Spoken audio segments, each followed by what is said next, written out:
Hello दोस्तों, मैं हूं राजेश एजुकेशन नॉलेज 7 में। और आज हम पढ़ने जा रहे हैं वर्णमाला व्याकरण शब्दरूप। तो देखिए दोस्तों, देखते हैं। वर्णों का सार्थक समूह को वर्णमाला कहते हैं। मतलब वर्णों का जो क्रमबद्ध समूह को हम क्या कहते हैं? वर्णमाला कहते हैं। देखिए दोस्तों, वर्णमाला के भेद। वर्णमाला के कितने भेद हैं? 2 भेद है। फर्स्ट है स्वर और सेकंड है अपना व्यंजन है। अब पहले वाला है स्वर का, हम देखते हैं स्वर के भेद। अब स्वरों को भी 2 भागों में बांटा गया है। सबसे पहले ह्रस्व। ह्रस्व के कितने भाग है? 4। कौन कौन से ह्रस्व के? अ, ई, उ और री। ह्रस्व कितने? 4 है। दीर्घ सेकंड भाग है अपना दीर्घ। इसमें 7 है कुल वर्ण।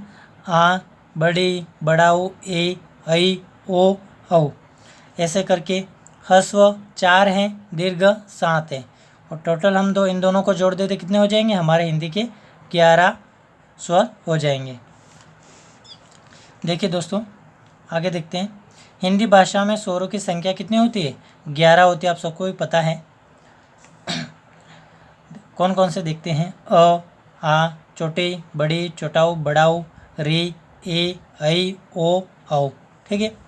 अब ये 11 तो स्वर है, लेकिन आपको अगर पूछ ले कि मात्राएं कितनी है, तो मात्राएं 10 है। इस बात का हमें ध्यान रखना है। अब देखते हैं आगे।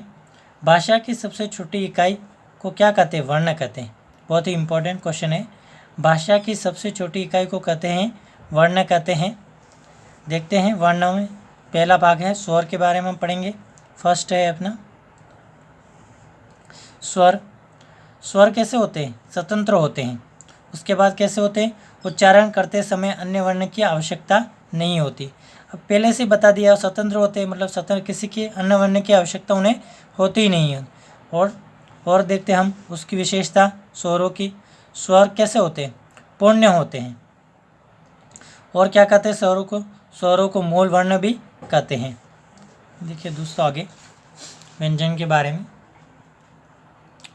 हिंदी वर्णमाला में कुल व्यंजन 33 है। और भाषा, हिंदी भाषा के कुल वर्ण पूछे आपसे तो 52 है। इस बात का हमें ध्यान रखना है। अगर व्यंजन पूछे, व्यंजन कितने हैं, तो 33 है। अगर हिंदी भाषा के कुल वर्ण कितने हैं, तो वो 52 है। ज़्यादातर ये क्वेश्चन आते रहते हैं। देखते हम व्यंजनों के बारे में पढ़ते हैं। ये अधूरे होते हैं। यहाँ उच्चारण करते समय अन्य वर्ण की आवश्यकता होती है। उच्चारण आधार पर व्यंजन के 4 भेद हैं। अब वह इसकी सबसे इम्पोर्टेंट बात है, एक तो अधूरे होते हैं और उच्चारण करते समय अन्य वर्ण की आवश्यकता होती है। वर्ण मतलब स्वर की आवश्यकता होती है। और ये उच्चारण के आधार पर 4 वर्ण हैं। देखते हम। सबसे पहला है स्पर्श व्यंजन। क से लेके म तक। स्पर्श व्यंजन कहाँ से आए? क से लेके म तक कितने? 25 है स्पर्श व्यंजन। उसके बाद देखते हैं अंतस्थ व्यंजन।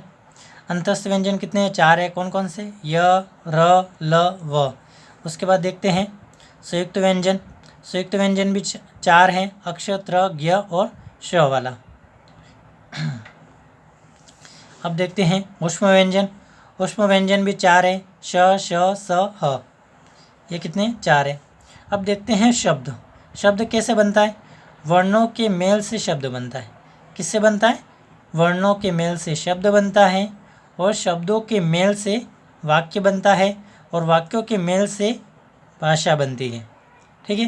तो हम कह सकते हैं ये क्रम है, क्योंकि शब्दों के मेल से, वर्णों के मेल से शब्द बनते हैं, शब्दों के मेल से वाक्य बनते हैं, वाक्यों के मेल से भाषा बनती है। देखते हैं भाषा को सार्थक रूप देने के लिए व्याकरण शास्त्र की आवश्यकता होती है। ठीक है। जैसे हिंदी भाषा की व्याकरण अपने जो लिपि देवनागरी की आवश्यकता होती है, ऐसे ही भाषा को सार्थक रूप देने के लिए व्याकरण शास्त्र की आवश्यकता होती है। जैसे भाषा रचना कैसे होगी? सबसे पहले वर्ण आएगा, उसके बाद शब्द आएगा, शब्द के बाद वाक्य, शब्द के बाद क्या आएगा? वाक्य आएगा। और वाक्य के बाद क्या आएगी? वाक्य के बाद भाषा का निर्माण होगा। ठीक है। इसी तरह वीडियो पाने के लिए हमारे चैनल राजेश एजुकेशन नॉलेज 7 में लाइक और सब्सक्राइब कीजिए, तो ज़्यादा से ज़्यादा शेयर कीजिए। Thank you for watching for video.